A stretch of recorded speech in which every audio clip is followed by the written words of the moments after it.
Okay, this was going to be a video episode, my first showing my actual face in this kind of thing, but I was looking pasty and greasy and I had a spot and I gave up.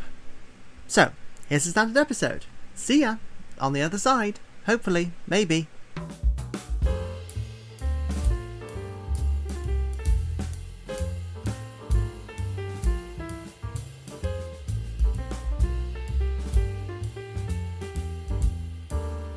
Hello, ladies and gentlemen and everyone in between, and welcome to a new episode, goodness, I'm putting them out so fast at the moment, of Author Talks, the one-person podcast, basically, where I, Thomas Wrightson, a newly published author, talk about whatever the heck I want. If you like the content of this episode, or of any of my other episodes, please like, share, subscribe, follow, do all the things on my socials. You'll be able to find me. I'm Thomas Wrightson on all platforms. Well, except Twitter. I'm never going on Twitter again unless it changes management right this instant, right now, just blah. So, on this episode, I want to talk about something that is really near and dear to me in a strange way. For that, I'm going to have to start with a story. Also, if you're wondering about the constant background droning that may come and go in this episode, I have a fan on. It is very, very hot, and my mic is ridiculously sensitive, so, yeah, sorry about that. I would rather not cook. When I was but a wee lad, back in those halcyon days of the 1990s to early 2000s, I feel ancient right now, I had two comic series that I really liked, and they had nothing to do with Japan, or DC, or Marvel, or Image Comics, or anything like that. They were two comics from the continent. One was Asterix, which to this day continues under new writers. The other was The Adventures of Tintin by Herge. Between 1929 and 1976, Herge created 24 Tintin stories, collected into as many volumes. There are additional Tintin works, one based on an original movie, and an unfinished 25th Tintin story that was only published long after the creator's death in the 1980s. Tintin is strange in some respects because it was a children's comic, but by modern standards it's not a children's story. It deals with dark themes and some very serious subjects. It also changed a lot over its lifespan. In the early years it was very much driven by Hergé's more right-wing leaning nationalist and fairly stereotypical views on the outside world. But beginning with the early later ones, Cigars of the Pharaoh to Blue Lotus, you get to see a Herge who's developing a more nuanced view of the world.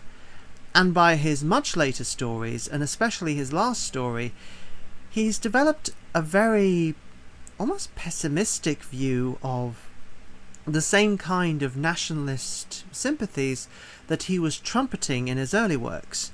So, provided you can stomach some of the more archaic elements, it's definitely worth reading through them. These adventure mystery stories starring the boy reporter Tintin fascinated me from an early age, and while some are better than others, mostly the whole series has stood up fairly well. And in this episode I'm going to go through each of them, not in terms of a plot synopsis of anything, but just my opinion, what it's roughly about, and also comparisons to media adaptations that incorporate elements from that story, because yes, I have seen pretty much, or listened to, in one case, pretty much every Tintin adaptation in one way or another. So yeah, let's dive into it. Though I have to put in the proviso that I haven't seen all of the 1960s animated series. I've heard it's not the best. I know of it anecdotally and I saw some of it by accident, but yeah, let's go.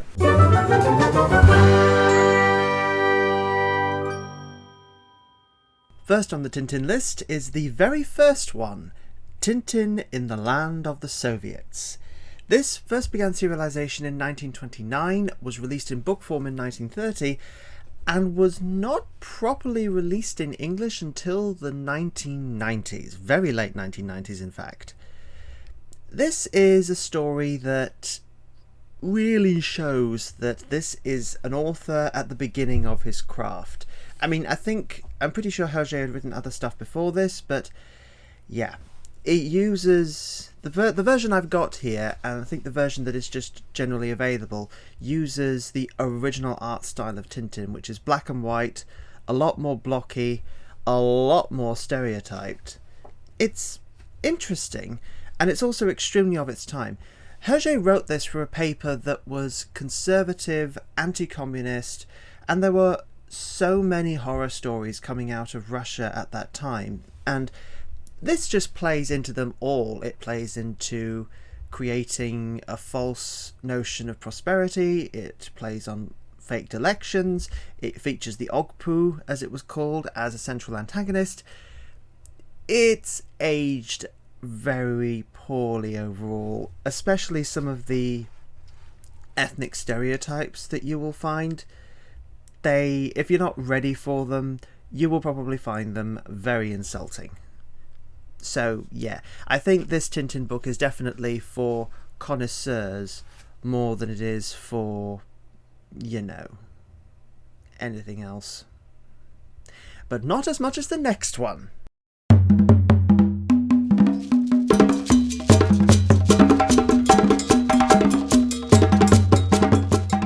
The next one in the Tintin series is one that was unpublished in English until the mid-2000s, and there are lots of reasons why. It's Tintin in the Congo, and the thing about the first 3 Tintin stories is that they don't have as much of a cohesive central narrative as the others do. I mean, all of them have the episodic structure of a comic strip, but starting with the 4th one, there's a bit more definite structure there. This one very much plays out like a series of vignettes, and while it's referenced in the next Tintin story, it's really not that important, the stuff that's referenced, until very near the end of the story. And fun fact, when I was trying to do a video version of this, I had to place my hand over part of the front cover because it would absolutely not fly today. Basically, Tintin in the Congo is basically Tintin going on a white man's safari into late colonial / early post-colonial subtropical Africa, and it is so full of offensive stereotypes. I mean, I think it was worse in the original black and white, but even this coloured version from the 40s is just so offensive in so many ways. There's very non-subtle depictions of big game hunting, which today is an absolute no-no. The native Africans are portrayed in extremely unflattering ways. Yeah, it's just, and there isn't even anything really redeeming about different parts of it. It's no wonder that this and Land of the Soviets are the 2 Tintin stories that have never received an adaptation, because you would have to change so much in every one of these stories to get any kind of audience today to sit down and watch through it. Actually, the foreword sums up this quite well, because it's a foreword that was added in the reissue that I ended up having in the collection, and it says, "In his portrayal of the Belgian Congo, the young Herge reflects the colonial attitudes of the time. He himself admitted that he depicted the African people according to the bourgeois paternalistic stereotypes of the period, an interpretation that some of today's readers may find offensive. The same thing could be said of his treatment of big game hunting." And yes, I fully agree with that, and that is a slight understatement to modern sensibilities. So, yeah, this is absolutely not for anyone except Tintin connoisseurs, and even then they should have caution, because there are no redeeming features about this book. Next.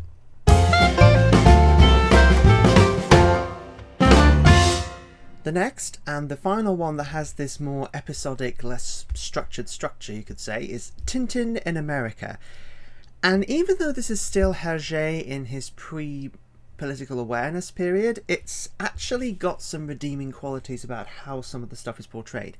It's also the point where we need to start talking about adaptations, because this is one of the entries that was adapted into the 1980s, 1990s animated series, which I have mixed feelings on, and we'll get to why in a minute. But if you saw the animated version and then read the book, you would get such a massive shock, because the episode is just one episode and it cuts out a lot. As in, you would barely recognise it as the same story. But the book Tintin in America is basically about Tintin going to America and cleaning up crime. This was the height of or at least the height or the dying fall of the Prohibition era crime wave in America. This was early 1930s. As such, several prominent criminals from that underworld that were all over the papers, ironically, probably that's why they were caught eventually, were featured in this graphic novel. Also, you've got things that were still a problem back in the day and didn't go away for some years after that. Like, Tintin survives a lynching because he's framed as a bank robber. He ends up in a run-in with a group of Native Americans who are not friendly towards white colonials. And it's actually, that bit of the arc has a pretty sad, sympathetic ending where there's, I don't mind spoiling this, there's a beautiful bit where he accidentally finds an oil well, and in a rather jokey way, hundreds of prospectors and oil company representatives rush in within a minute of the oil being found. Tintin is offered absurd amount of money for it. Tintin properly points out that it belongs to the Native Americans. The Native Americans are offered $20, can you believe it, for an oil seep in their land, and when they refuse, they're marched off by the army, which is something that very much happened. In fact, this is, I forget the name of the film that Martin Scorsese did, but there was actually a real life scandal in this time period about Native Americans who held the rights to land on which there was oil being forced off by one means or another. So it's actually quite biting commentary. I'm not sure whether this was added into the edition I've got, because it's the recoloured version from the 1940s, but some pointed social commentary here. There's also a frankly brilliant episode with the train, but that's I think you can actually read this without too many problems, because actually I'll just have a quick scan through. I'm not seeing anything hugely offensive. I mean, the Native Americans are portrayed in standard, in quotes, Native American dress, but it's maybe forgivable, I don't know. I think there were plenty of people who would find that offensive, but it's definitely nowhere near as offensive as Tintin in the Congo or Tintin in the Land of the Soviets, so take that as you will. Next.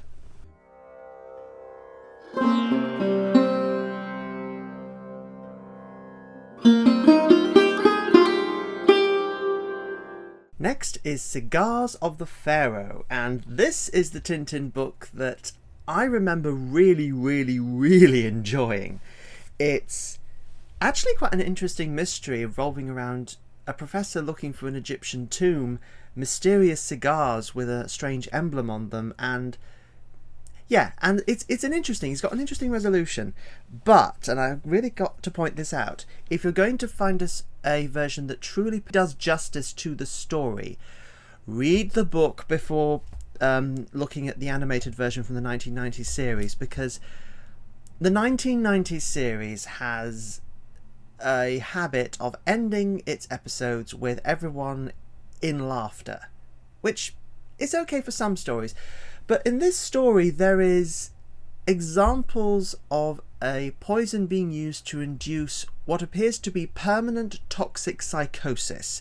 So people driven mad. And the bit that really gets me in the animated version is at the very end, Tintin and another person sees someone who should have been in an institution. They were let out through machinations. They're making an absolute fool of themselves in the streets. In the book, Tintin shows sympathy and compassion and asks his friend to please get these people help. In the in the animated version, he laughs. And so does his companion. They laugh at the mentally ill. That has not aged. But yes, this is also the book that introduces the recurring master villain, Rastapopoulos. And he sort of it first introduces a Greek millionaire filmmaker of some sort. Greek, I think? I'm not sure. I think that name is supposed to be Greek. But yes, there is some definite colonial Indian elements to this that are definitely a touch problematic, in fact more than a touch problematic, but to modern standards. But it's not nearly as bad as... I think if you measure each of the books in comparison with Tintin in the Congo, this is definitely not as bad. So I think we can give this with the usual proviso that it's a product of its time in some areas. I think we could give this a definite recommendation. Next.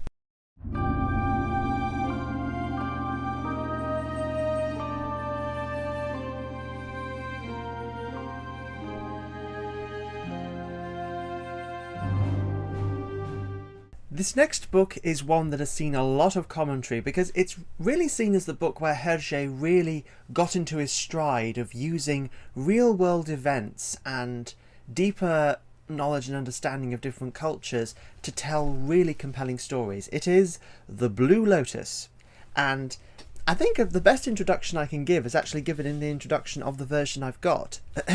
Herge first published Le Lotus Bleu in the magazine Le Petit Fermé in Brussels in 1934-35. The story itself is set in 1931.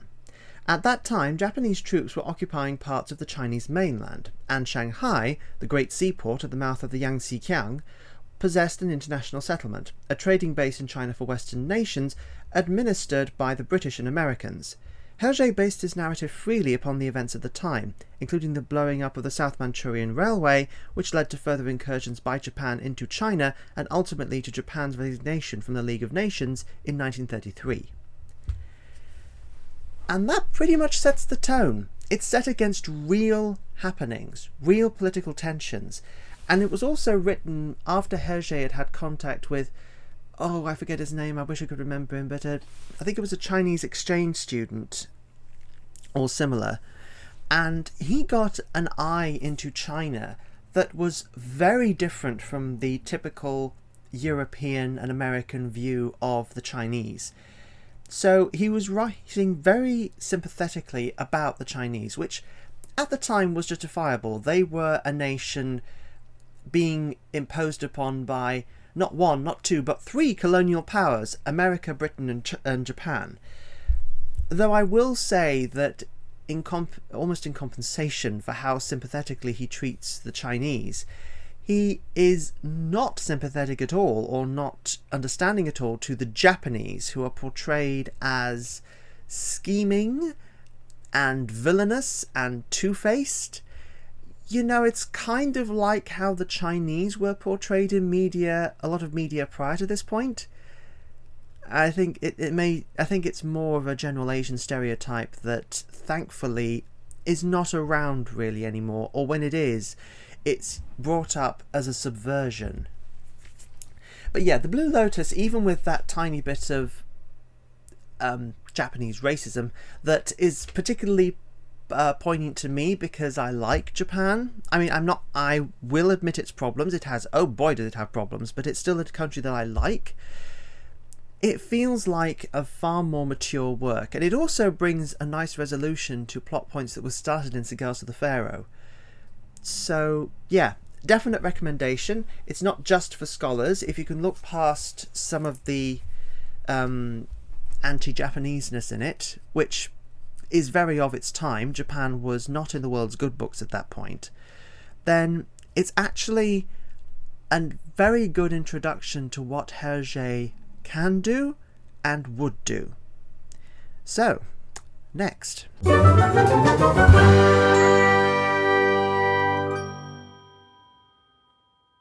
Our next excursion into the realm of Herge is Tintin and the Broken Ear, which follows Tintin as he goes to South America in pursuit of it's called a fetish, but it's an idol. It seems to be a religious idol, but in the version, in the language of this story, it's called a fetish, which I do not want to call it because fetish has a very specific meaning, and I don't think it has any real meaning in South America. It's one of these colonial terms for aspects of other religious cultures.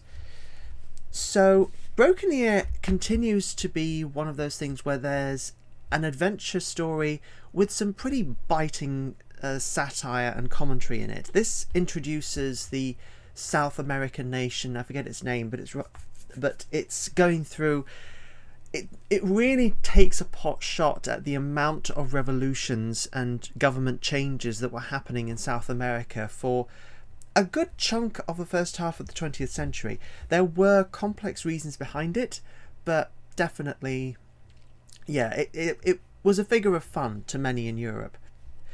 I mean, they'd yet to see their own hostile government takeover of most of the nations of Europe at that point. I mean, it was on the way, but, you know. Also, this is the story that really doubles down on the violence. I mean, if you have read some of the milder Tintins and come to this, you may be shocked by the amount of open and explicit physical assault and murder that is in this story. I mean, it's obfuscated to a point, but, you know, it's there. Also, I would like to take this opportunity to discuss something that has been in scholarly discourse around many of these early books, and that is the incorporation of LGBT symbolism, which I am bisexual. I do not mind keeping an eye out for potential LGBT subtext, but I've never seen that in Tintin at all. This just feels like scholars trying to be clever by forcing subtext in where it doesn't really belong. I'm just going to say it. So, yeah, Broken Ear. It's actually very good, and it's relatively sympathetic and, you know, on their side about the South American native population rather than the post-colonial people who are in charge of most of the countries.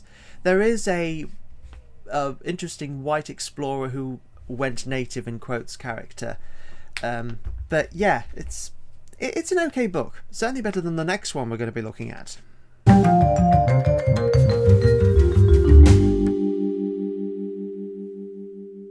The Black Island is a story that I used to like, but now I find kind of bland. It's Tintin getting involved in the activities of a group of forgers, and it really feels like there's some it just feels like it drags itself out for far too long, and I'm sorry. I think this is one where you can actually watch the animated version and have a very good idea of what to expect. As in, it's pretty much one-to-one in most cases. That shows how tame it is compared to most of the rest of the story, because, I mean, small tangent here since I'm not spending long on this book, the animated series tones down a lot of the slapstick comedy that involves people getting hurt. It tones down the violence. It cuts the amount of murders in half across the whole span of the series. It's aimed at a younger audience. Sometimes that works in its favour. Sometimes, like in The Cigars of the Pharaoh, Laughing at the Mentally Ill, it has not aged and should have a content advisory at the very least, because that is the one thing that presses my buttons. Okay, Black Isle, not that impressive. Probably a person's first Tintin experience if they really, really aren't sure. Next.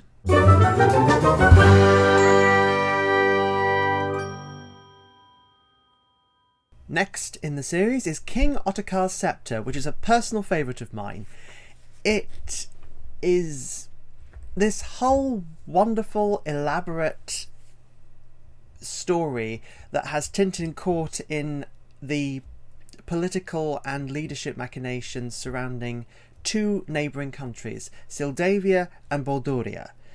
And this was written and published in 1938-39, on the cusp of World War II.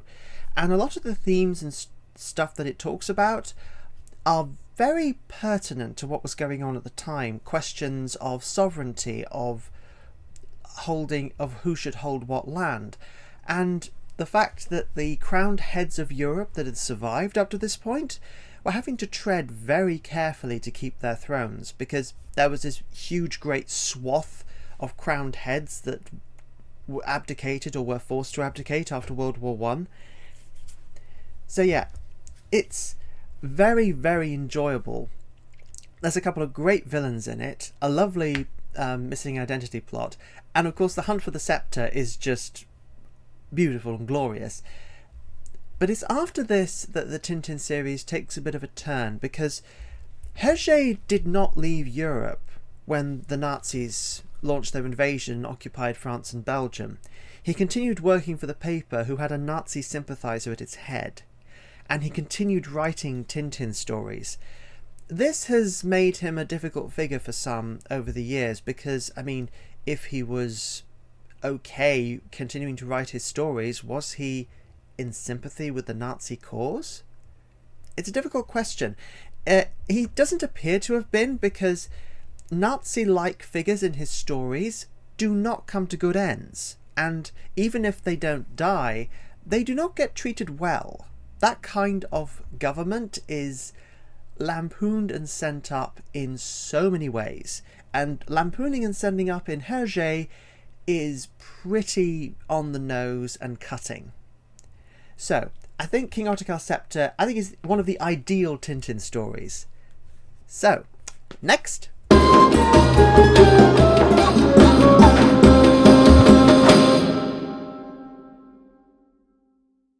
the next one is The Crab with the Golden Claws, and this is a real landmark for the series. It was the first to be done in colour. It was the one to introduce Tintin's recurring sidekick, Captain Haddock, and it's a compelling story in its own right. It does mark the beginning of a trend that you notice for a chunk of Herge's work that falls within the war period, in that it doesn't actually take place in Europe. As far as possible, it stays outside of Europe, which means that Herge A didn't have to potentially face censorship or investigation from the controlling power at the time, and B could actually continue to have elements of social satire in his work without it being too potentially problematic. Although even in these stories there's relatively little of that. In this story in particular, it feels more or less quite tame. It may be a little flat. Also, anyone who's approaching this with a modern sensibility and has only seen the animated series, again, this is relatively faithful to it, but Captain Haddock's alcoholism is very much here, is very much something that is not addressed. In fact, it's not addressed until the very end of the series in a weird way. So, yeah. Golden Claws. I don't particularly like it comparatively, but it's definitely not the worst by any means. It's nowhere near Tintin in the Congo anyway. Next.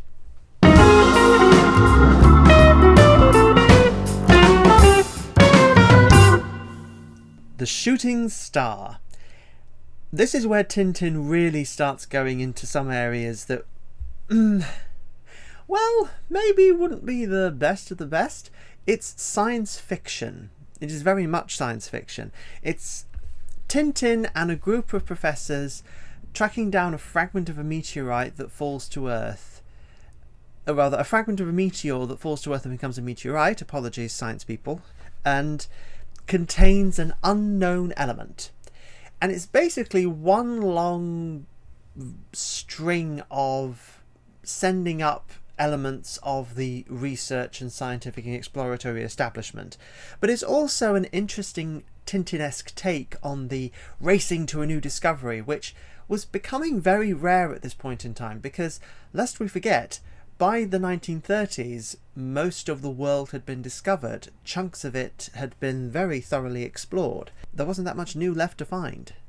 So, yeah, interesting little thing, and actually got some nice surreal elements to it.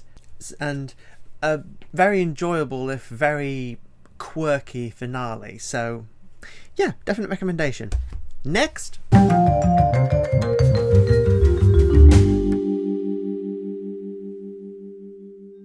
Our first two-parter, and I'm taking these together because this video is already getting rather long, and well, this podcast video thing is getting rather long, and this is the first true two-parter in Herge's body of work. Well, I guess Cigars of the Pharaoh and Blue Lotus could count, but they're far more standalone stories. These two really are one of a pair. Make up a pair. Secret of the Unicorn and Red Rackham's Treasure. This is actually a great story that explores Captain Haddock's ancestry. It makes reference to a fictionalized version of an actual pirate that was called Rackham, and looks and goes into something that was also happening around this time, searching for buried treasure. Just wow. I mean, that is everyone's dream. Red Rackham's Treasure in particular also introduces the more than a little deaf researcher, Professor Calculus, and he is absolute gold. This whole thing is just beautiful. Also, this is a story that really shows the comedic chops of a couple of detectives that have been in the series since Cigars of the Pharaoh. I haven't mentioned that much because they can end up slipping through the cracks of my mind. The two bumbling detectives, Thompson and Thompson, as they're called in English. I forget what they're called in Belgian. But yeah, I think this is essential Tintin reading. Next.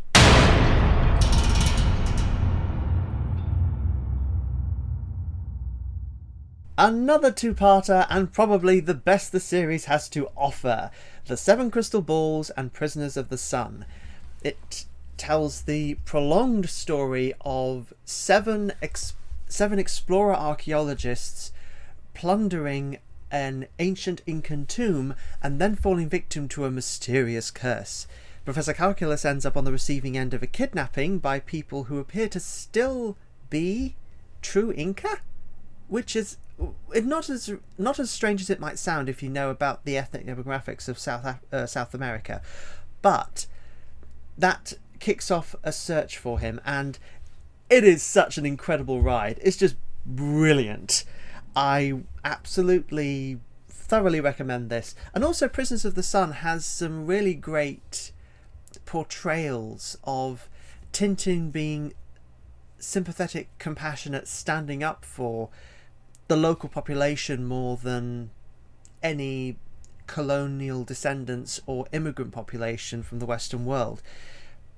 It's just, yeah, it's great. And also, it's not, I mean, it does rely on some stereotypes about the South American civilizations that were propagated during the conquistadors' conquest of the region, but it's not terrible about it. And that means that I think it's still enjoyable today. Sort of, maybe not a must read for most people, but a must read for me. So, next.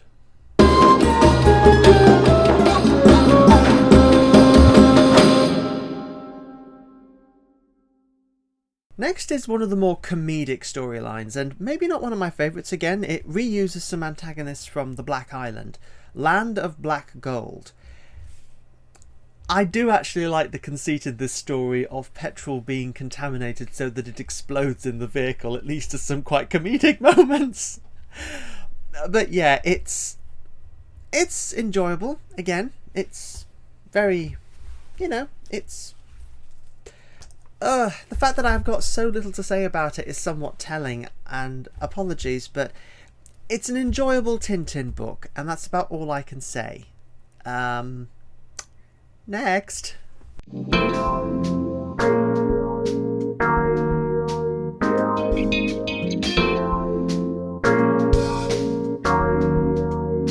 Here is the last true two-parter in the whole series. Destination Moon and Explorers on the Moon. And this is also, I think, one of the best stories in the whole series. It stands proudly just below Seven Crystal Skulls and Prisoners of the Sun, in my opinion, because it may have dated because of the science being explored here and some of the stuff they find on the moon, because it's all about Professor Calculus and the Soldavian government launching a manned mission to the moon. in the 1940s, and this was the height of the beginning. This is the true, or actually 1940s, 1950s. I forget exactly which. Anyway, probably 1950s, I think. Anyway, or 1940s. Oh, good lord. Anyway, that period of time when the space race was really beginning following the end of World War II. And you really see and feel the research he did, because this is one of those stories that he actively researched when going through the training they would have to do, the stuff they would have to go through, what conditions were probably like on the moon. It's a fascinating story, and also has one of the more tragic character arcs in the whole thing, but also some comedic elements. And also, if you've, again, going back to the animated series, if you've only seen the animated series version of this, the book version is darker and pulls fewer punches when it comes to some of the events and character behaviours, especially in terms of Haddock. And yeah, I won't spoil which character, but yeah, I mean, you will want to follow it through to the end. It is definitely a must read. And next,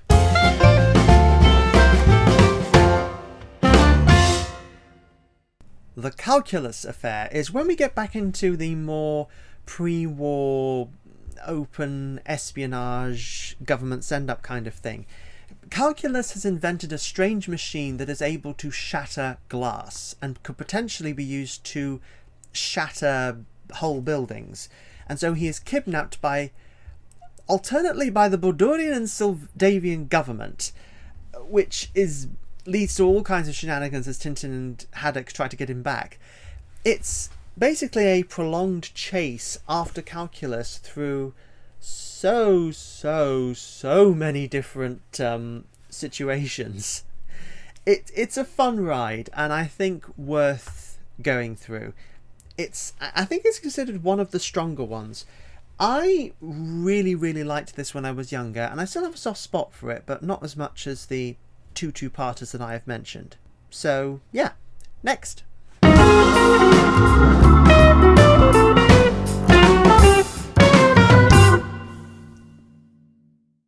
The Red Sea Sharks is one I have a tricky opinion on, because it feels more like a series of vignettes, the older series of vignette style of storytelling, than some of the ones in the middle do. And it's actually a bit difficult to follow exactly what the heck is going on. It feels like it changes storyline halfway through. There is some definite... I mean, it touches on some pretty mature subject matter. And even though it, again, delves into portrayals of Africans, it is nowhere near as bad as the portrayal in Tintin in the Congo, and actually points out some of the stuff that Africans still have to, potentially even today, still have to put up with, or be victimized by. Probably be victimized by is a better description. Yeah, I think this is okay. It's one of the weaker ones in my opinion, and I'm not entirely sure how to summarize it properly. It's basically Tintin following a few old faces into goodness knows what all. And that's the best description I can come up with. Next.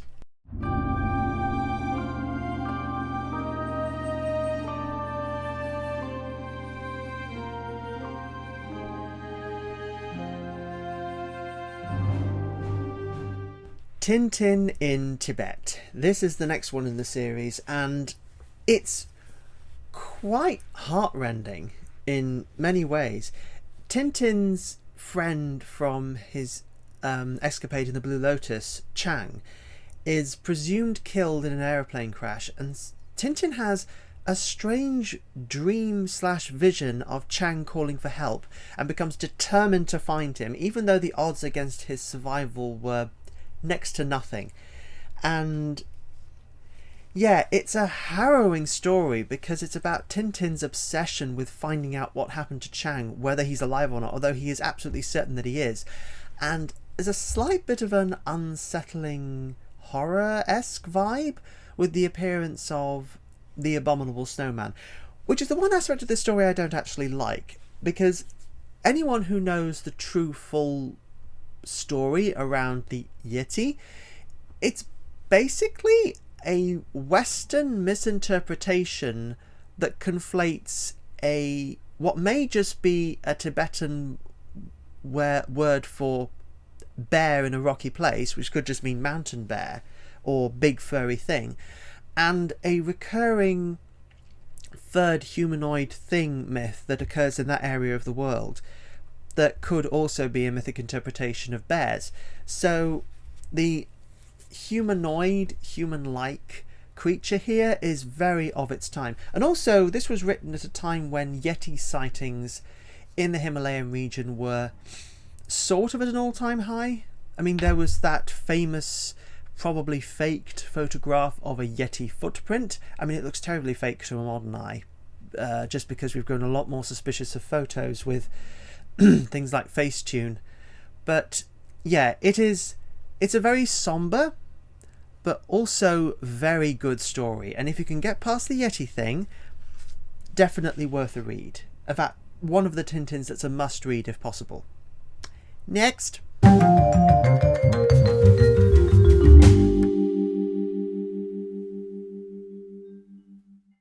This is a kooky one, the Castafiore Emerald, and it strongly features a recurring comic relief character, Bianca Castafiore, a prima donna opera singer who has a powerful voice and that Haddock cannot stand, with the irony being that Castafiore is somehow convinced that Haddock is secretly in love with her, which he absolutely is not.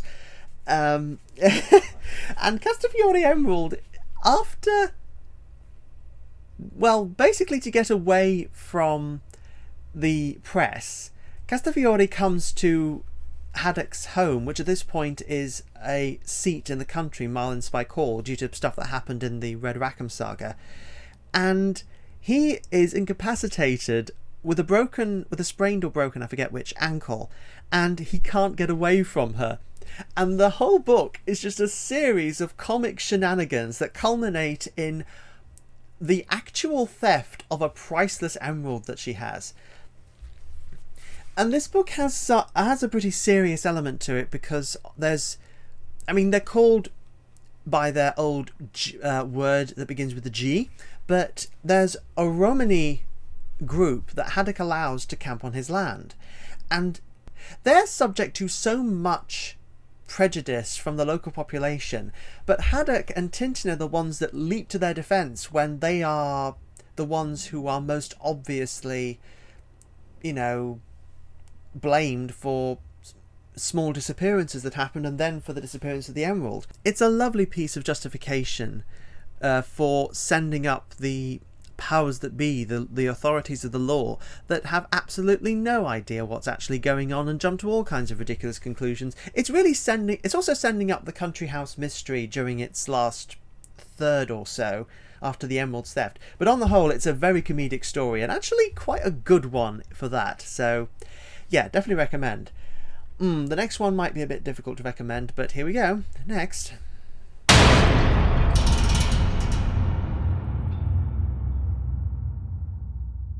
Flight 714 is considered probably the blackest of the black sheep in terms of stuff that is not outright racist or of its time.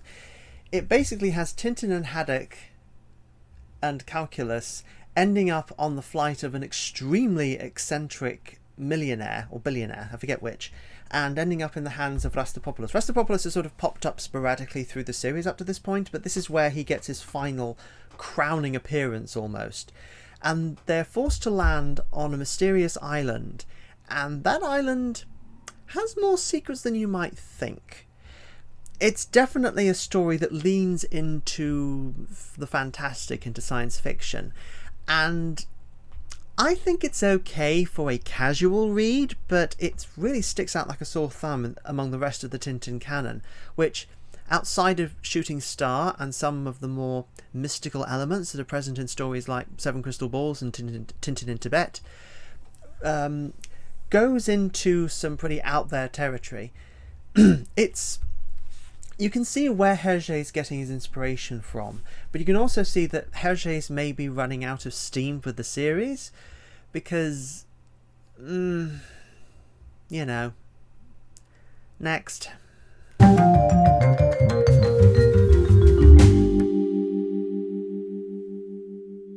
The next one, and technically the final one, is Tintin and the Picaros.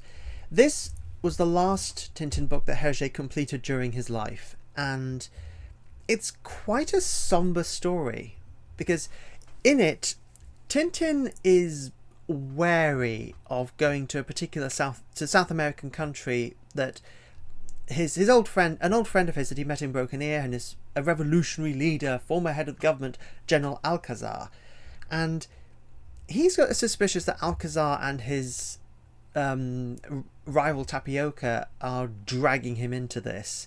It comes to a head when Castafiore, her servants, and the Thompsons are arrested by Tapioca's regime, and basically they're condemned to death. And even though Tintin's reluctant to do it, he does decide to go, and ultimately he gets dragged into, just to save his friends, he had a concalculus, so dragged into the revolution that Alcazar is pushing. There's an interesting side plot about an invention of calculuses, a chemical that makes alcohol taste foul, that he's hoping will be a boon to people trying to recover from drink. And this story is very poignant to me because the panel in here as the group arrive in the country when it's under the regime of Tapioca show two soldiers patrolling a slum area and a sign that's sort of very boisterous or very patriotic, I'm not sure, I forget exactly which. But then when they leave, when Alcazar is in power, it's the exact same scene. The only things that have changed are the uniforms of the soldiers and the name on the board. So this change in leadership has not had any real impact. Tintin and the Picaros is a complex one for many. People see it as one of the weaker Tintin stories. I think because it takes such a pessimistic tone is why people can find it really difficult, because Tintin is not as idealistic as he used to be, and the revolution is not painted as this grand and glorious thing that will lead to betterment. It's counted as, well, here we go round the mulberry bush again. And because of that, I can find it a difficult read, just because of how real it is, because that's how it can be with a lot of government changeovers. It doesn't paint it as glorious, it paints it as, well, yeah.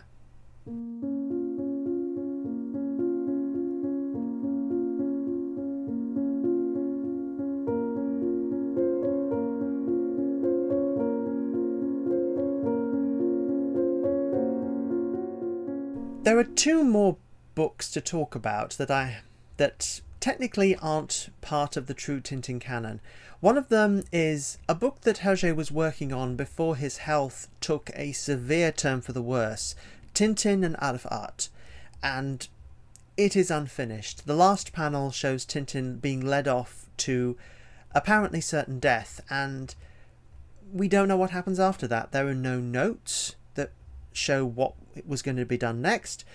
There's nothing really. There seem to be only a few test panels. So Picaros is where the Tintin series officially ends. Ep5 is where it in effect truly ends. Particularly because, unlike Asterix, Tintin has not been continued after Herge's death. So it remains in this state. The other book is a comic adaptation of the only original Tintin film, and that's Tintin and the Lake of Sharks. And it's actually not that bad. It is not that bad at all. I mean, I remember, there's a charm to the animation, and it's The book is a reasonable way to get into it, but if you can, find the animation, because by some stretch of a miracle, the dub is actually quite good for the time. This was the 1970s, and it's... yeah, I can't find any other words for it. Now, two last things. First, I realised I was extremely sporadic about how I talked about the adaptations. On the whole, I've heard that the 1960s adaptation wildly veers away from the story. The 1990s one is okay to good. It depends on the story. The ones that have more bite to them, like Cigars of the Pharaoh, Explorers on the Moon, even something like The Calculus Affair, have been toned down significantly. But some, like The Shooting Star, Tintin in Tibet, even Crab with the Golden Claws, are adapted fairly faithfully. Also, Black Isle is adapted fairly faithfully. So I think it might be a reasonable introduction for someone who's very young, but there's nothing truly terrible in most of the Tintin stories. So if you're careful about your selection, you probably could show them or read them to your younger children, and it will be okay. It will be fine. I experienced them, and I don't think I was particularly badly affected. In fact, that adventurous style of storytelling was part of what inspired me to become a writer, alongside lots of other things. The film adaptation is a loose fusion and reinterpretation of The Crab with the Golden Claws and Secret of the Unicorn, with a little bit of Red Raccoon's Treasure thrown in as well for some reason. It's okay, but I think it's more notable for the advanced for the time CGI motion capture sort of animated style that they used to try and capture what the comics looked like. I don't think I can enjoy it as much now because I'm a little bit of a purist when it comes to Tintin, and they could have been a lot more faithful to the storyline without losing anything. I mean, it incorporates Castafiore for some strange reason, and a whole set piece that never happened in any of the books. It's also, the score by John Williams is just his usual brand of bleh. I'm sorry, but there is very little about John Williams that I actually like.